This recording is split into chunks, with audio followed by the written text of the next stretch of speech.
नमस्कार मित्रों, नमस्कार साथियों, सभी का कोटा ऑनलाइन क्लासेज में मैं स्वागत करता हूं। मित्रों, आज जो बात करेंगे हम लोग वो है हमारा काव्य लक्षण। देखो, काव्य प्रयोजन हमने पढ़ लिया है और इसके बाद में काव्य हेतु का टॉपिक हमने पढ़ लिया है। अब आता है टॉपिक काव्य लक्षण का। फर्स्ट ग्रेड में ये टॉपिक है, पीजीटी टीजीटी में भी ये टॉपिक है और डीएसएसबी में भी जो डीएसएसबी का जो एग्ज़ाम होता है पीजीटी टीजीटी का, उसमें भी ये टॉपिक है। सेकंड ग्रेड में ये टॉपिक नहीं है, तो थोड़ा सा सेकंड ग्रेड वालों को दुख हो रहा होगा कि सर ने यार टॉपिक ऐसा ले लिया जो अभी इसमें नहीं है। कोई बात नहीं है, लेकिन इसके बाद में वही टॉपिक आएगा जो दोनों में आप लोगों को मिलेगा। तो काव्य लक्षण हम लोग शुरू करेंगे आज। और मित्रों, इन सभी की पीडीएफ आपको फ्री ऑफ कॉस्ट जो है कोटा ऑनलाइन क्लासेज जो ऐप है उसके ऊपर निश्चित रूप से मिलेगी। फ्री मटेरियल वाले ऑप्शन में जाएं और वहां पर काव्य शास्त्र वाला एक ऑप्शन है, उसमें जाएंगे तो आपको ये सारी की सारी पीडीएफ फ्री मिल जाएगी। तो मित्रों, कोटा ऑनलाइन क्लासेज ऐप को डाउनलोड कीजिए, वहाँ पर मैंने टेस्ट सीरीज भी लगाई हुई है, तो आप उसे भी ज़रूर देखिए। तो मित्रों, मैं आपको बताता हूँ आज जो है काव्य लक्षण के बारे में। तो काव्य लक्षण जो टॉपिक है, काव्य प्रयोजन हमने पढ़ा, उसके बाद में काव्य हेतु हमने पढ़ा और अब टॉपिक आता है काव्य लक्षण का। काव्य लक्षण होता क्या है? देखो, सिंपल सी भाषा में अगर बात करें तो काव्य की जो परिभाषा होती है, काव्य की जो डेफिनेशन होती है, वही काव्य लक्षण। अलग अलग राइटरों ने, अलग अलग रचनाकारों ने, किसी ने संस्कृत में दी है, किसी ने हिंदी में दी है, तो अलग अलग रचनाकारों ने जो अलग अलग परिभाषाएं दिए वही काव्य लक्षण है साथियों। मतलब एक सिंपल सी भाषा में अगर मैं बात करूं तो काव्य की जो परिभाषा है वही काव्य लक्षण है। तो यहाँ पर सिंपल तरीके से आप लिख लीजिए, काव्य की परिभाषा, काव्य की परिभाषा ही काव्य लक्षण कहलाती है। काव्य की परिभाषा ही काव्य लक्षण कहलाती है। बस अगर ये बात आपको पता है तो काव्य लक्षण आपको समझ में आ गया। अब देखो, थोड़ी थोड़ी बातें तो आपको याद ही रखनी पड़ेगी। किस रचनाकार ने क्या परिभाषा दी है? परिभाषा मतलब लक्षण, लक्षण मतलब परिभाषा। बस ये ध्यान आप लोग रख लीजिएगा, ठीक है मित्रों। और साथियों, मैं आप लोगों से रिक्वेस्ट करूँगा कि प्लीज़ चैनल को ज़रूर ज्वाइन कीजिए, चैनल को ज़रूर सब्सक्राइब कीजिए और शेयर भी कीजिए साथियों, और लाइक तो कर ही दीजिए। और तो क्या ही बताऊं भाई, निस्वार्थ भावना के साथ आप लोगों के साथ में जुड़ा हुआ हूं। और जो मैंने आप लोगों के लिए टेस्ट सीरीज चलाई है फर्स्ट ग्रेड सेकंड ग्रेड के लिए, पीजीटी टीजीटी के लिए, उसे ज़रूर ज्वाइन कीजिए। आप लोगों के लिए ही मेहनत है, और तो क्या है, ठीक है। तो लिखिएगा, अब यहाँ पर स्टार्ट करते हैं हम लोग काव्य लक्षण। और मैं हमेशा कहता हूँ कि मैं मेरे नोट्स से ही पढ़ा रहा हूँ। पहले नोट्स बनाता हूँ मित्रों, मेहनत करता हूँ और फिर आप लोगों को लिखाता हूँ। क्यों ऐसा करता हूँ? इसके पीछे रीज़न है कि एक भी शब्द जो है नहीं छूटे और आपको कहीं दूसरी जगह भटकने की जरूरत नहीं पड़े। आप यहाँ पर विश्वास के साथ पढ़िए, दिल से जुड़िए। मैं सही बता रहा हूँ आप लोगों को, कहीं भी आपको पैसा लगाने की ज़रूरत नहीं है। बस केवल एक टेस्ट सीरीज आप ज्वाइन कर लीजिए और मेरे साथ साथ पढ़ते रहिए इस चैनल पर, और बस और कुछ नहीं करना आपको।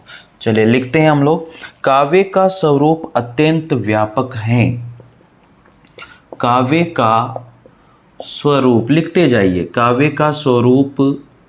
और जहाँ समझने की बात होगी वहाँ पर हम लोग वो भी करेंगे।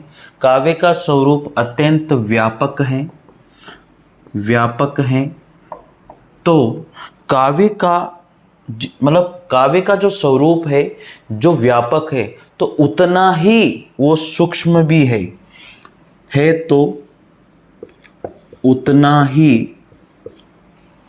सूक्ष्म भी है, उतना ही सूक्ष्म, उतना ही सूक्ष्म भी है। मतलब ये सिंपल सी बात है कि जितना व्यापक है उतना सूक्ष्म भी है। तो एक परिभाषा में भी काव्य को हम लोगों ने पिरो दिया है तो वो सूक्ष्म हो गया, और विस्तार से पढ़ा है इसका मतलब वो उसका क्या हो गया, एक व्यापक भाग हो गया। तो लिखिए साथियों आगे, काव्य को शब्द की सीमाओं में काव्य को शब्द की सीमाओं में काव्य को शब्द की सीमाओं में बांधने का कार्य अत्यंत काल से किया जा रहा है। शब्द की सीमाओं में बांधने का कार्य अत्यंत अनंत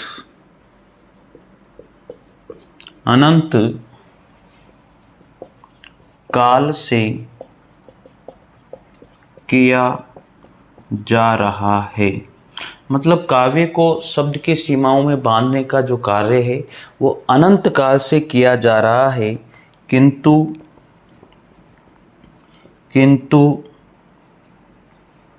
अभी तक काव्य की कोई सर्वमान्य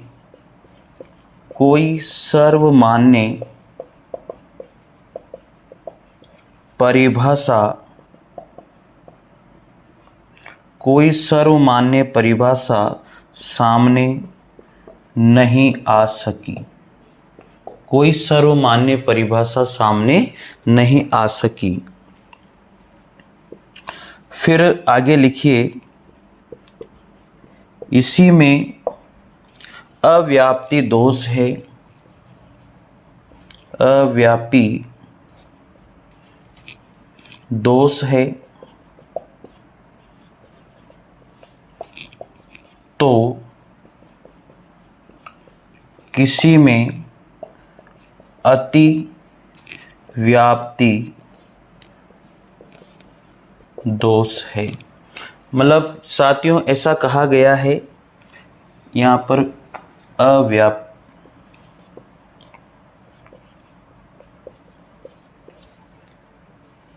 अव्याप्ति दोष हैं तो किसी में अति व्याप्ति दोष हैं। कहने का मतलब ये हुआ कि कुछ परिभाषाएं तो दी गई लेकिन उनमें दोष है, किसी में कम है और किसी में ज़्यादा है। मतलब ये यूँ कह रहे हैं कि अव्याप्ति दोष है, यानी किसी में कम दोष है तो किसी में अति व्याप्ति दोष है, किसी में ज़्यादा दोष है। परिभाषाएं बहुत दी गई लेकिन अभी तक कोई भी सटीक परिभाषा हमें नहीं मिल पाई है, ऐसा इसमें कहा गया है।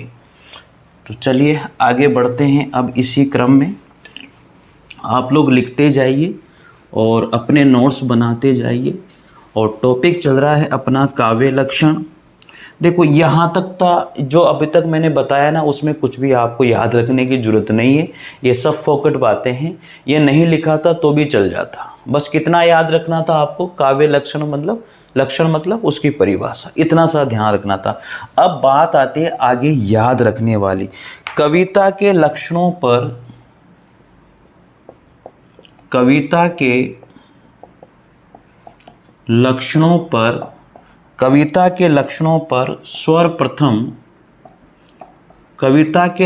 पर सर्वप्रथम जो है अग्नि पुराण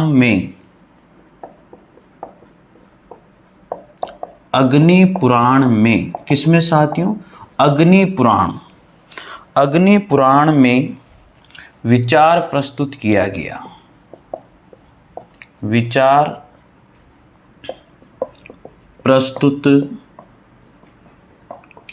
गया। साथियों याद रखना कि सबसे पहले जो अग्नि पुराण में ही कविता के संबंध में बात बताई गई, काव्य की परिभाषा सबसे पहले जो दी गई है वो अग्नि पुराण में दी गई है। और किसके द्वारा? अग्नि पुराण में जो परिभाषा दी गई है वो परिभाषा क्या है?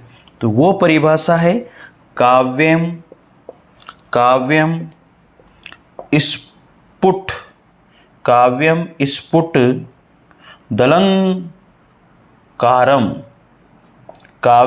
स्फुट दलंगारम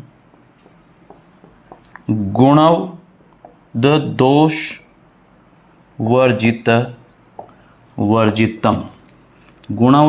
वर्जितम। ये परिभाषा है साथियों। काव्यम स्फुट दलंगारम, काव्यम स्फुट अलंकारम, गुणवद दोष वर्जितम। ये परिभाषा है मित्रों। तो इस परिभाषा को आप जरूर ध्यान रखिए, जो अग्नि पुराण में परिभाषा दी गई थी। अब इसका मतलब क्या होता है, इसके मतलब को भी लिख लेते हैं। वह रचना जो अलंकार व गुण में या गुण से युक्त तथा दोष से रहित हो, काव्य कहलाती हैं। बहुत सिंपल सी बात कही गई है। काव्य स्फुट अलंकारम, यानी कि वह रचना जो अलंकार से और गुणों से क्या हो, अलंकार से और गुणों से क्या हो, स्फुट हो, मतलब युक्त हो, तथा दोष वर्जितम, यानी कि उसमें दोष नहीं होना चाहिए या दोष से वर्जित हो। तो ऐसी परिभाषा जो है दी गई है, और सबसे पहले कहाँ पर बताई गई, हमें अग्नि पुराण के अंतर्गत ये परिभाषा हमें मिलती है। तो ठीक है साथियों, लिख लें इसे आप लोग। अब आगे बात करेंगे हम लोग किसके बारे में, भरत मुनि के बारे में। अलग अलग रचनाकारों ने अलग अलग परिभाषाएं दिए, बस वही काव्य लक्षण है और कुछ भी नहीं है।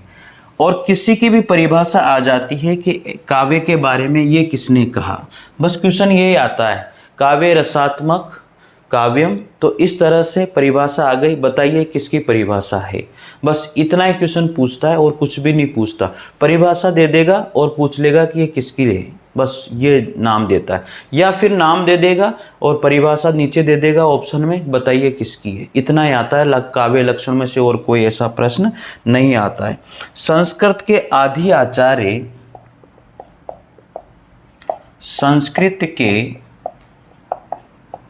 आदि आचार्य क्या नाम है, भरत मुनि। भरत मुनि, संस्कृत के आदि आचार्य भरत मुनि ने काव्य लक्षण का निरूपण करते हुए साथियों, क्या मतलब आ रहा है, मैं आपका टाइम खराब करूं यहाँ पर, लल्ले पत्ते लगाऊं आपसे, क्या मतलब आ रहा है, नहीं, बस पढ़िए। मेरे चैनल पर केवल पढ़ने वाला स्टूडेंट ही रुकेगा, मुझे पता है। जो बड़ी बड़ी टीवी पैनलों पर जो जा रहा है, वो जो बड़ी बड़ी टीवी पैनलों पर पढ़ा रहे हैं, वहाँ पढ़ रहा है, वो यहाँ बोर्ड पे क्यों रुकेगा। साथियों मैं आपको बता दूं, इस बोर्ड पर वो चीज़ आप लोगों को लिखा के जाऊंगा, ये सोच लेना, जो उन्होंने भी नहीं लिखाई होगी। सही बता रहा हूँ दिल से, एक भी क्वेश्चन आपका बाहर नहीं जाएगा।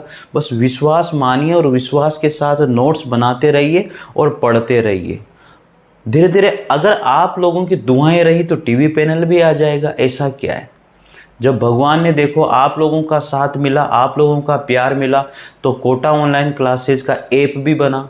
अब ऐप में मैंने टेस्ट सीरीज अभी डाली है, कोर्स मैंने अभी नहीं डाला है, तो निश्चित रूप से आप लोग जुड़िए। तो याद रखिए, लक्षण का निरूपण करते हुए लिखा है, निरूपण करते हुए इन्होंने लिखा है, किसने लिखा है, भरत मुनि ने लिखा है। अब भरत मुनि क्या लिखते हैं, बहुत सिंपल सी परिभाषा है, मृदु ललित पदाडे। ये तो आज तक नहीं पूछी गई भाई। मृदु ललित पदाढ्य, मृदु ललित पदाढ्यम गूढ़ शुद्धार्थहीनम, गूढ़ शब्दार्थहीनम, गूढ़ शब्दार्थहीनम जनपद सुख बोध्यम, जनपद सुख बोध्यम, जनपद सुख बोध्यम युक्तिम, इसी में ये यहाँ पर युक्तिम नृत्य योज्यम, ये पहली लाइन है, ठीक है। यहाँ पर म है, मृदु ललित पदाढ़ गूढ़ गूढ़ शब्दार्थहीनम जनपद सुख बोध्यम युक्तिम नृत्य योज्यम। इसका मीनिंग भी लिखेंगे अभी हम लोग, टेंशन मत लो। अब अगली लाइन आती है यहाँ पर, बहुर कृतमार्गम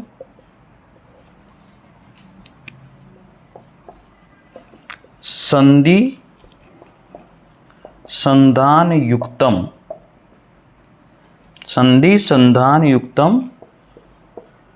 सभवति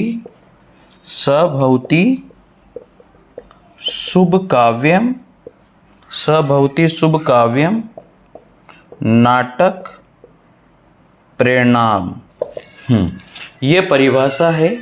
थोड़ा सा मुझे डाउट है इस परिभाषा में, मैं देख लेता हूँ इसको, अगर, क्योंकि गलत नहीं लिखना चाहिए।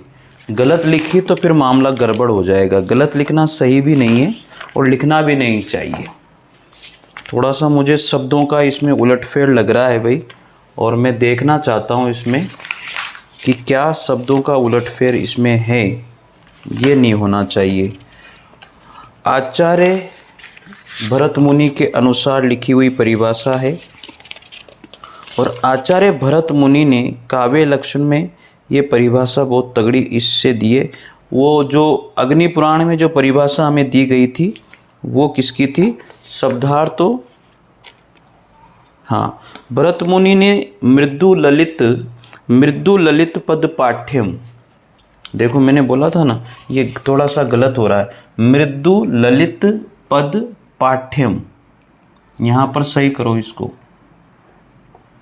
पद पाठ्यम, मृदु ललित पद पाठ्यम गूढ़ शब्दार्थहीनम, ठीक है, जनपद सुख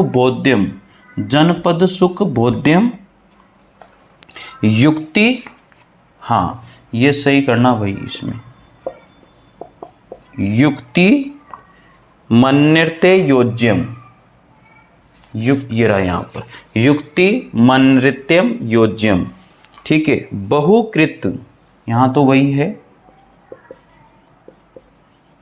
बहुकृत रस मार्गम, यहाँ पर त भी लिखो, रस, बहुकृत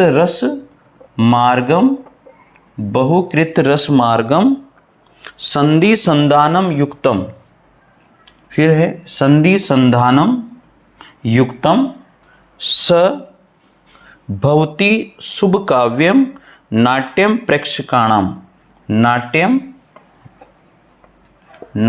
अलग अलग लिख लेते हैं, प्रेक्षकाणाम, ठीक है। तो ये परिभाषा है। देखो मुझे थोड़ा सा भी डाउट हुआ तो मैंने आप लोगों को उसको शुद्ध किया है, क्योंकि आपको गलत लिखाना मतलब मेरी नीयत में तो नहीं है, ठीक है भाई। तो ये ध्यान रखना, कर लिया आप लोगों ने, लिख लिया होगा, तो ये ध्यान रखने वाली बात है। तो भरत मुनि ने ऐसा कहा है। अब भरत मुनि ने जो है शुभ काव्य के 7 तत्व माने हैं। पहले इसका हिंदी अर्थ लिख लेते हैं कि इसका हिंदी अर्थ क्या है। ये लिख लिया होगा आप लोगों ने, सही भी कर लेना और इसको लिख भी लेना। चलिए आगे बढ़ते हैं। अब तो भरत मुनि साहब ये ऐसा लिखते हैं और इसका मीनिंग क्या बताते हैं वो लिखने वाली बात है, वो लिख भी लेना आप लोग इसमें। तो मीनिंग क्या बताते हैं लिखिएगा, इसका जो अर्थ है वो भी आप लोग लिख लीजिए, नहीं तो कहोगे सर अर्थ तो पता ही नहीं है। अर्थात मृदु और ललित, अर्थात मृदु और ललित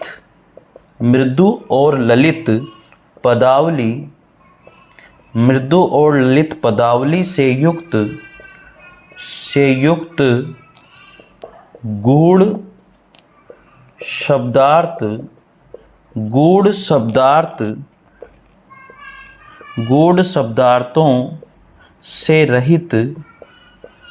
शब्दार्थों से रहित जनपद के लिए सरलता से उपभोग्य मतलब समझ में समझ में आने योग्य, समझ में आने योग्य, विशेष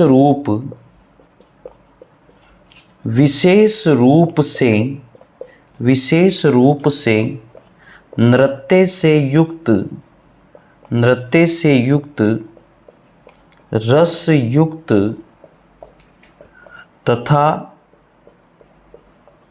संधि आदि व्यवस्थाओं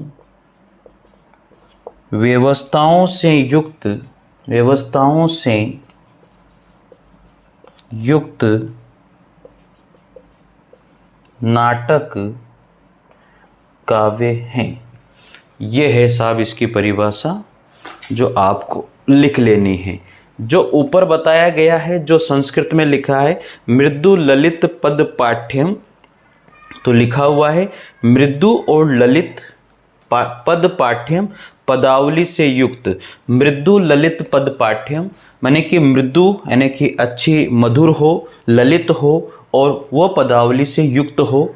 गूढ़ शब्दार्थहीनम यानी कि गहन शब्दों से रहित हो। ऐसा नहीं है कि शब्द समझ में नहीं आए, उन शब्दों से रहित होनी चाहिए। हीनम का मतलब जनपद सुख भोज्यम, जनपद सुख भोज्यम यानी कि जनपद के लिए वो सरलता से उपभोग करने के योग्य हो। युक्ति नृत्यम योज्यम, और साथ ही उन्होंने कहा है कि विशेष रूप से नृत्य से युक्त हो। बहुकृत रस मार्गम, बहुकृत रस मार्गम, ठीक है ना, बहुकृत रस मार्गम।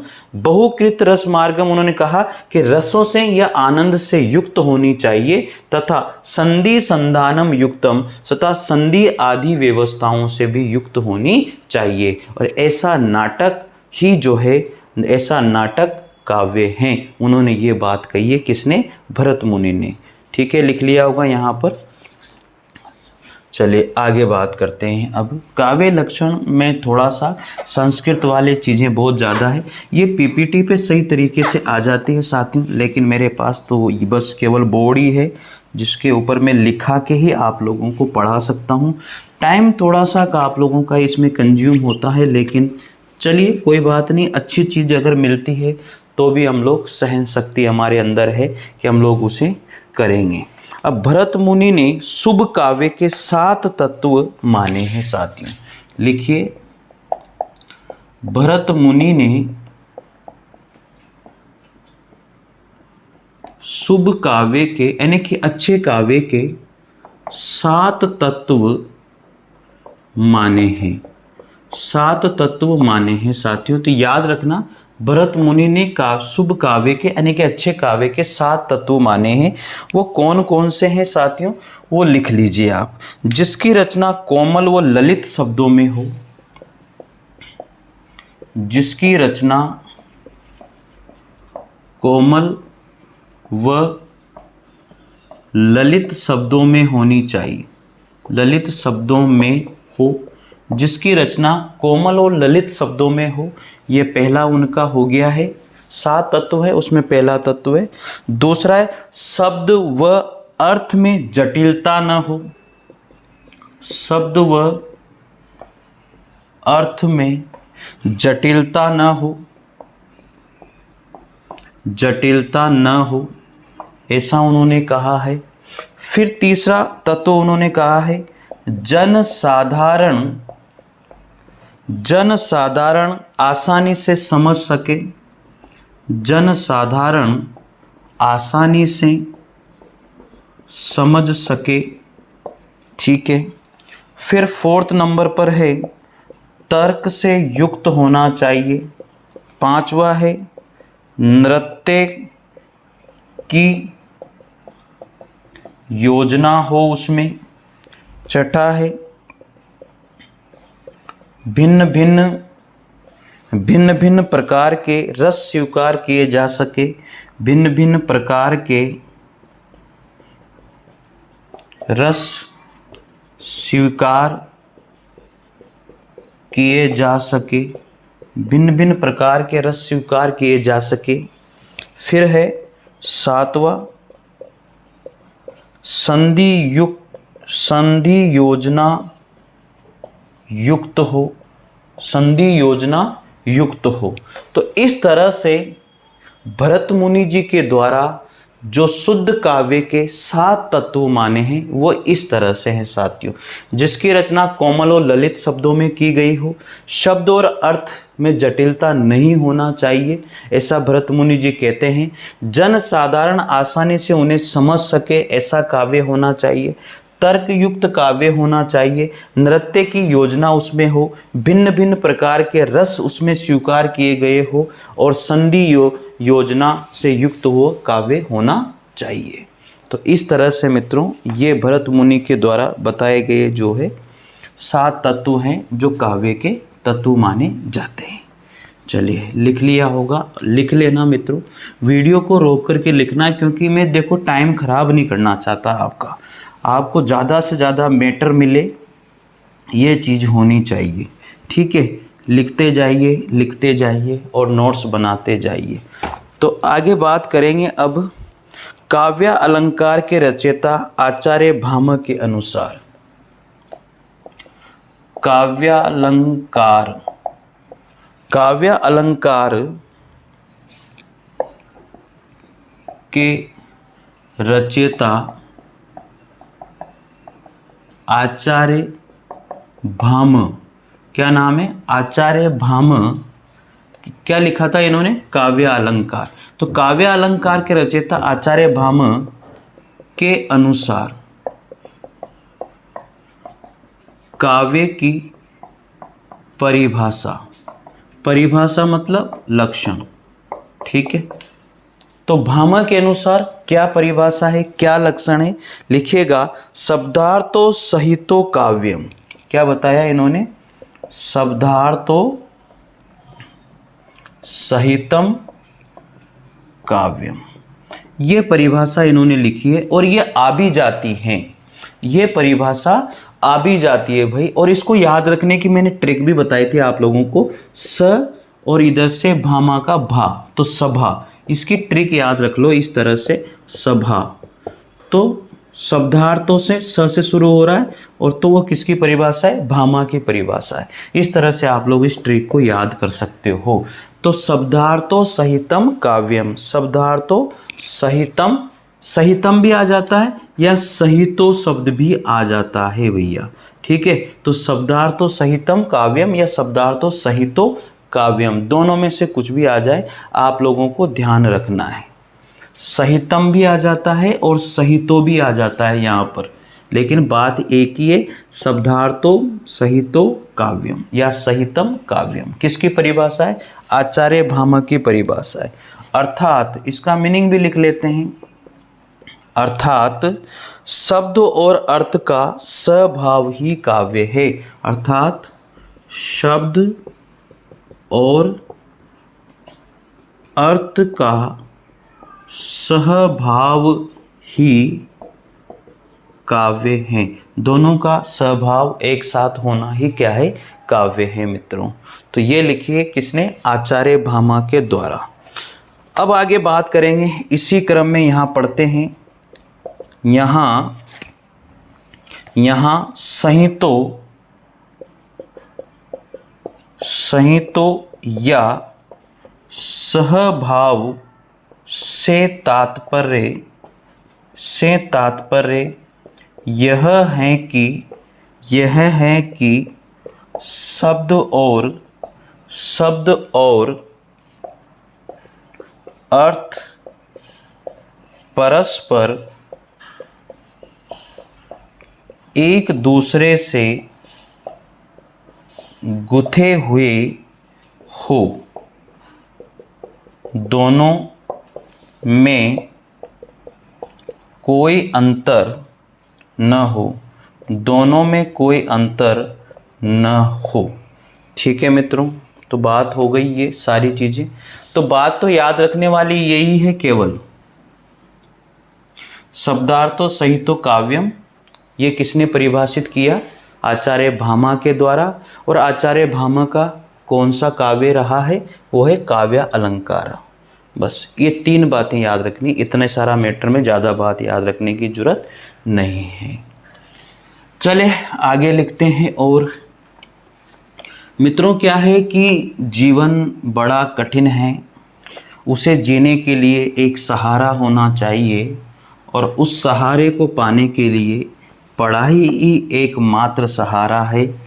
पढ़ना ही पड़ेगा, जीवन को जीना ही पड़ेगा और पढ़ के लिख कर के थोड़ा बहुत अगर जीवन सुधर जाए तो दुखी किस बात का।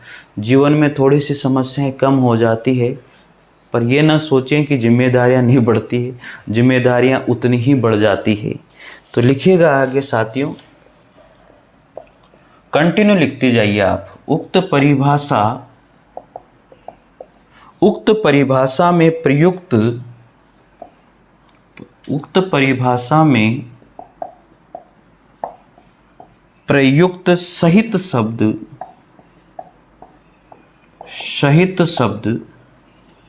से ही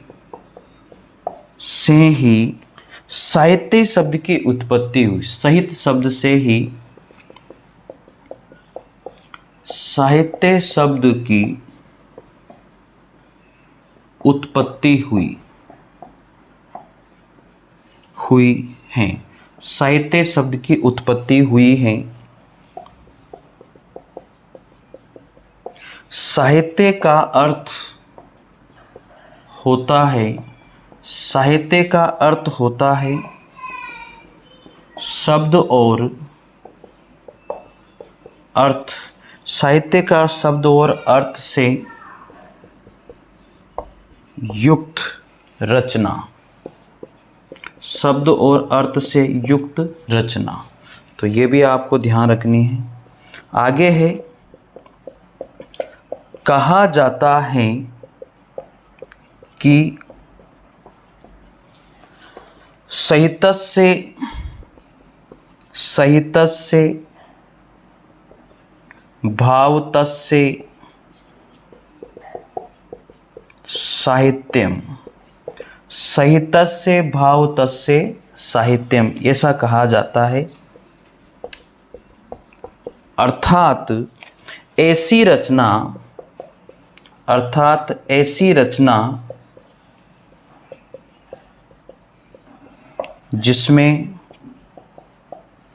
समाज के हित का भाव निहित हो, समाज हित का भाव निहित हो, लोक कल्याण की भावना हो, साहित्य कहलाती है। साहित्य कहलाती हैं। तो लिखिएगा मित्रों, ये भी बहुत ज़बरदस्त बातें हैं। मतलब मैंने आपसे कहा था कि मैं एक भी बात मेरे नोट्स में नहीं छोड़ूंगा। बस यहाँ पड़ेगा वही जो करेगा विश्वास। विश्वास जो करेगा वही रुकेगा इस पर, क्योंकि मैं तो लिखवाता हूँ तो लिखना तो पड़ेगा भाई, नोट्स बनाने पड़ेंगे और कंटिन्यू चल रहा हूँ मैं। ऐसा नहीं है कि मैंने कुछ गड़बड़ सरबड़ करी वो बीच में, ऐसा कुछ किया। काव्य शास्त्र पूरा करेंगे पहले हम लोग। रोज़ एक वीडियो आपके पास काव्य शास्त्र का आ रहा है। काव्य शास्त्र पूरा होने के बाद में ही अगली चीज़ हम लोग शुरू करेंगे। तो इसलिए आप पढ़ते जाइए, नोट्स बनाते जाइए, ठीक है। तो ये चीज़ आपके लिए हो गई है कि शब्द किसे कहते हैं, अर्थ किसे कहते हैं, साहित्य किसे कहते हैं, काव्य किसे कहते हैं। सारी बातें मैंने आप लोगों को लिखवा दी है। पढ़ोगे तो सब समझ में आ जाएगा, कोई भी समस्या यहाँ पर नहीं है मित्रों। बस मैं पढ़ा ही सकता हूँ, लिखवा ही सकता हूँ, एक सिस्टम आप लोगों को बना सकता हूँ, लेकिन पढ़ना तो आपको ही पड़ेगा यार।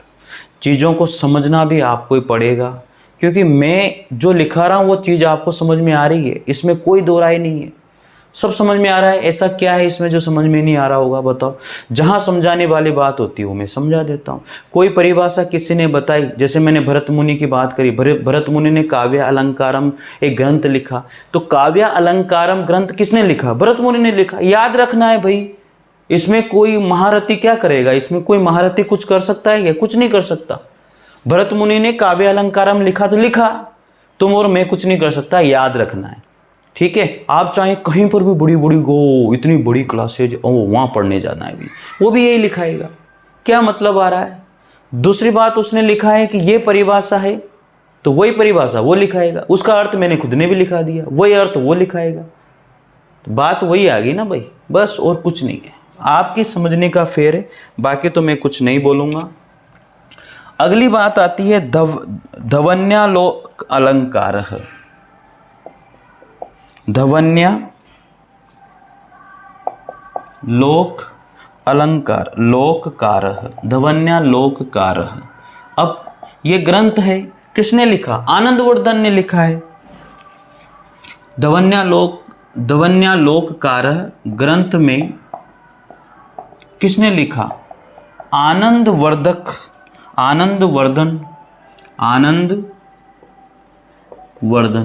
अब इन्होंने लिखा है, याद रखना है आपको, धवन्यालोक ग्रंथ में आनंदवर्धन ने लिखा। अब इन्होंने क्या लिखा तो याद रखना, आनंदवर्धन का जो है धवन्यालोक ग्रंथ है, यह आपको याद रखना है। अब ग्रंथ का नाम भी याद रखना है, वो लिखा किसने है वो भी आपको याद रखना है। तो इन्होंने जो परिभाषा दी, इन्होंने क्या परिभाषा दी? काव्यस्य आत्मा ध्वनि, ये इनकी परिभाषा है। काव्य की जो आत्मा है वो क्या है? ध्वनि है। अब ये तो यार मतलब याद रखने वाली बात है ना यार, ठीक है ना। शब्दार्थ सहितम काव्यम आचार्य भामा का मैंने आपको लिखा दिया है, भरत मुनि का मैंने आपको लिखा दिया, अग्नि पुराण का मैंने आपको लिखा दिया, आनंदवर्धन की मैंने आपको लिखा दिया। आनंदवर्धन ने एक और लिखा था भाई, यानी कि काव्य से आत्मा ध्वनि। इन्होंने काव्य की आत्मा किसको माना? ध्वनि को माना है। तो एक तो ये हो गई, दूसरा और लिख लो, मैं सब जगह से लिखा रहा हूं आपको, एक एक चीज छांट के लिखा रहा हूं, सोच लेना कहीं बाहर नहीं जाने वाला। 9वीं शताब्दी की बात है ये।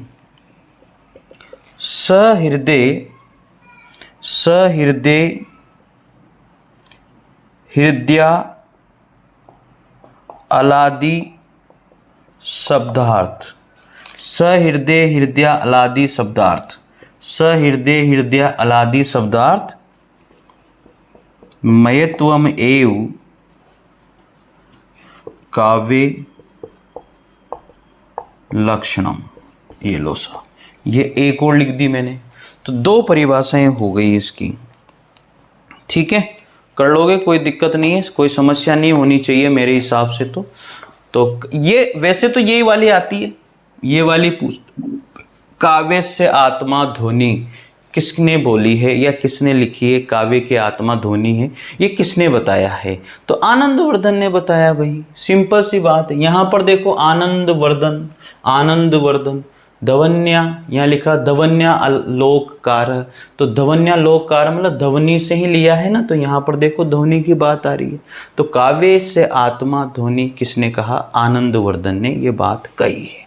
दूसरी परिभाषा ये है जो नहीं पूछी जाती है, मैं आपको बता रहा हूँ। और ये परिभाषा, इसका मीनिंग काव्य की आत्मा ध्वनि, इसको लिखाने की जरूरत नहीं है, दूसरे वाले को लिख लो आप। अर्थात सहृदय के हृदय को आह्लादित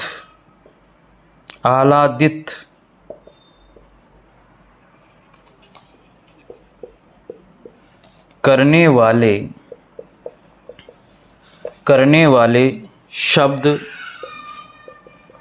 और अर्थ ही काव्य के स्वरूप हैं। आह्लादित करने वाले ही काव्य के स्वरूप हैं। अर्थात सहृदय के हृदय को आह्लादित करने वाले शब्द ही और अर्थ ही काव्य के क्या हैं? रूप हैं। ये सेकंड वाले की परिभाषा हो गई। वैसे इसको पूछा नहीं जाता है, मैं आपको फिर बता देता हूँ। तीसरी भी लिख लो, औचित्यम काव्य जीवितम, ये तीसरी परिभाषा हो गई इनकी। औचित्य काव्य जीवितम, औचित्यम काव्यम जीवितम, औचित्यम काव्यम जीवितम किसने कहा? ये ये दोनों ही परिभाषाएं जो लिखी है, तीनों ही परिभाषाएं किसने लिखी? ये लिखी है अपने धवन्य लोककारः ग्रंथ को लिखने वाले आनंदवर्धन के द्वारा। लिख लिया क्या भैया? चलिए आगे बढ़ते हैं। तीसरी वाली जो परिभाषा मैंने लिखाई थी ना, औचित्य काव्यम जीव्यम, ये क्षेमेंद्र की परिभाषा थी भाई, ध्यान रखना, क्षेमेंद्र की थी वो ना। चलिए अब लिखते हैं, औचित्य संप्रदाय के जनक, औचित्य संप्रदाय, औचित्य संप्रदाय के जनक, औचित्य संप्रदाय के जनक क्षेमेंद्र, औचित्य संप्रदाय के जनक क्षेमेंद्र अपने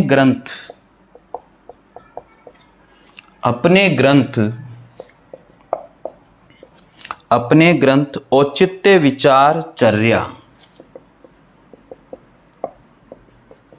औचित्य विचार चर्या, क्या नाम है क्षेमेंद्र के ग्रंथ का?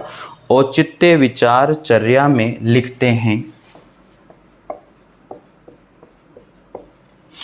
औचित्य विचार चर्या में लिखते हैं। क्या लिखते हैं? यही चीज आपको समझने वाली है। तो वही परिभाषा जो मैंने पहले लिखाई थी वो वहां पर नहीं, इस क्षेमेंद्र की परिभाषा थी, वो मैंने गलती से आपको वहां लिखा दी थी। तो औचित्यम काव्यम जीवितम, औचित्यम काव्यम जीवितम, ठीक है, औचित्य ही काव्य का जीवन है। क्या लिखेंगे इसको? अर्थात औचित्य ही काव्य का जीवन है, औचित्य ही काव्य का क्या है? जीवन है। लिख लो साथियों। अब आगे बात आती है इसी क्रम में, उन्होंने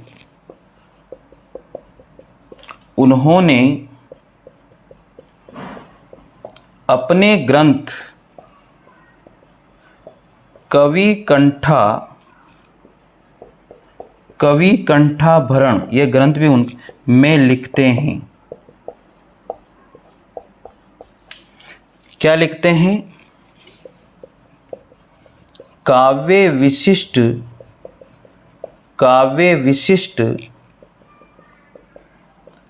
शब्दार्थ साहित्य सद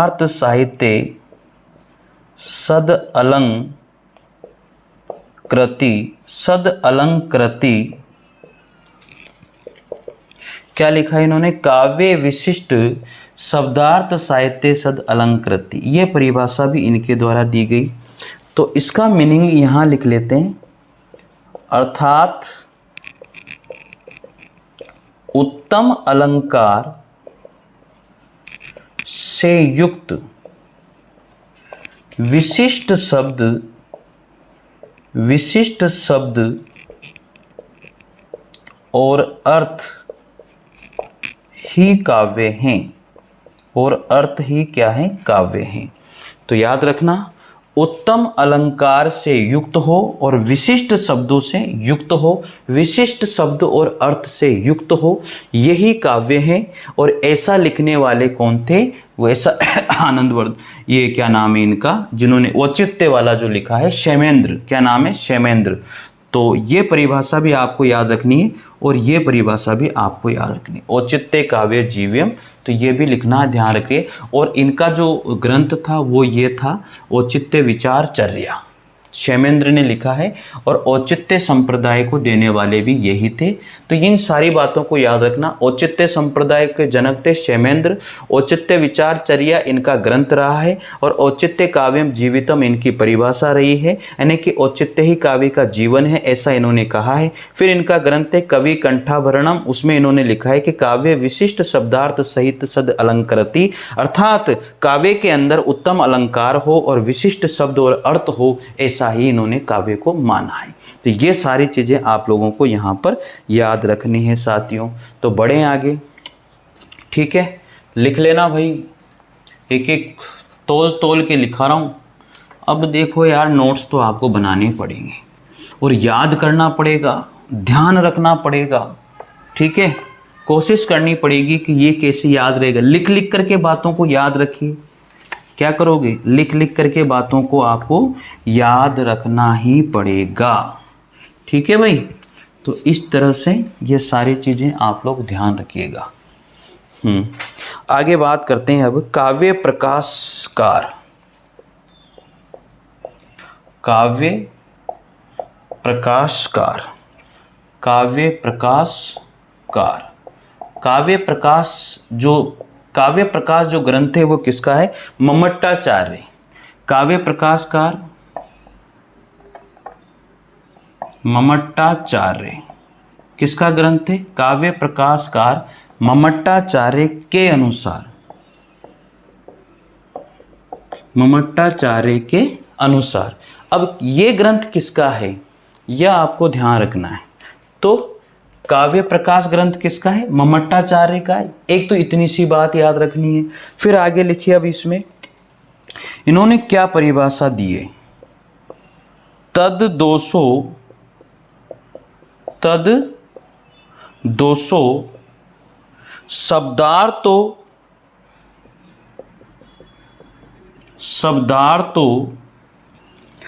सगुण व अलंकृति, सगुण न अलंकृति, सगुण अलंकृति पुनः क्वापि। तो ये इन्होंने लिखा है और ये आपको ध्यान ही रखना पड़ेगा भैया। मम्मटाचार्य की बात है तो ये सारी बातें याद भी होनी ही चाहिए। अब मम्मटाचार्य ने लिखा है तद दोषो शब्दार्थो सगुण अलंकृ पुनः क्वापि च, पुनः क्वापि च और जोड़ लीजिए भाई, च। तो इस तरह से ये परिभाषा इन्होंने काव्य अलंकार की दी है। अब इसकी मैं व्याख्या भी कर देता हूं। अर्थात दोष रहित, अर्थात दोष रहित, गुण रहित और अलंकारों से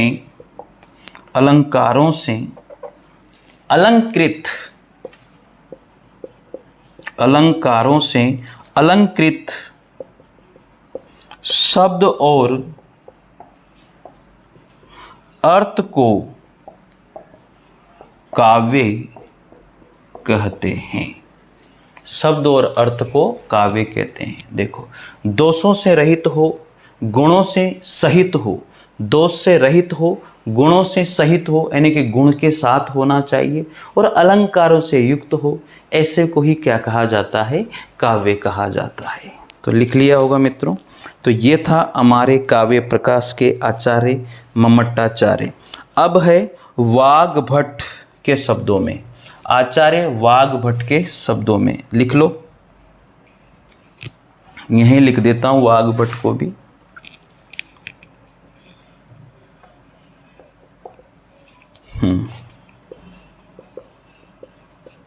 आचार्य वाग्भट के शब्दों में। अब आचार्य वाग्भट के शब्दों में क्या बात आती है? इन्होंने कहा है कि शब्दार्थो निर्दोषो सगुणों प्राय साअलंकारो काव्यम। बहुत अच्छी बात इन्होंने भी कही गई है। ये परिभाषा किसकी है? वाग्भट्टाचार्य की है। ये परिभाषा किसकी है? काव्य प्रकाश के आचार्य मम्मटाचार्य की, जो आप लोगों को ध्यान रखनी है भाई, ठीक है। जो आप लोगों को ध्यान रखनी है। हो जाएगी याद? तो दो परिभाषाएं हो गई। अब इसका मीनिंग भी लिख देता हूं मैं नीचे यहाँ पर। अर्थात दोष रहित, गुण सहित और प्राय अलंकारों से अलंकृत शब्द और अर्थ काव्य हैं। शब्द और अर्थ काव्य हैं। शब्द और अर्थ क्या हैं? काव्य हैं। तो हो गई तगड़ी बात। तो मित्रों, काव्य लक्षण थोड़ा सा बड़ा टॉपिक है। अभी इसमें और बचे हुए हैं, कम से कम ये मान के चलिए 2-3, अभी एक क्लास का और मानो आप, ठीक है ना। एक क्लास भी लग सकती है, 2 क्लास भी लग सकती है, लेकिन काव्य लक्षण बहुत अच्छा टॉपिक है और आज यहाँ तक ही पढ़ेंगे, इसके आगे कल पढ़ेंगे साथियों। तो हम लोगों ने बहुत सारे आचार्य, बहुत सारे काव्य शास्त्राचार्य हम लोगों ने पढ़ लिए हैं और इनकी परिभाषाएं, इन्होंने कौन कौन सी परिभाषाएं दी है, यही ध्यान रखने वाली है। देखो, और चीज़ों को ध्यान रखना ना रखना, लेकिन किस आचार्य ने कौन सी परिभाषा दी और उसका कौन सा ग्रंथ है, ये आपको याद रखना है। इसमें और कुछ भी याद रखने की जरूरत नहीं है साथियों। अभी और भी आगे पढ़ेंगे। आज हमने आचार्य वाग्भट तक के हम लोगों ने पढ़ा है, आगे और भी अभी ये टॉपिक बचा हुआ है, तो पढ़ते जाइए साथियों। विश्वास कीजिए, अगर किसी साथी को नोट्स मंगवाने हैं हिंदी साहित्य के इतिहास के, काव्य शास्त्र के, या 8000 प्रश्नों के नोट्स, या 1 लाइनर क्वेश्चन के नोट्स मंगवाने हैं, या फिर साथियों साइकोलॉजी के नोट्स, या फिर मैनेजमेंट के नोट्स मंगवाने हैं, तो वो मेरे से संपर्क कर सकता है। डिस्क्रिप्शन में लिंक दिया हुआ है साथियों। ऐप को, कोटा ऑनलाइन क्लासेज ऐप को ज़रूर डाउनलोड कीजिए, वहाँ पर इनकी PDF फ्री मिलेगी। टेस्ट सीरीज को ज़रूर ज्वाइन कीजिए ताकि आपको उससे फ़ायदा होगा। थैंक यू मित्रों, मिलते हैं अगली क्लास में और आप सभी की विश्वास के साथ ही मैं आगे बढ़ रहा हूँ। धन्यवाद साथियों। लिख लीजिए, चलिए।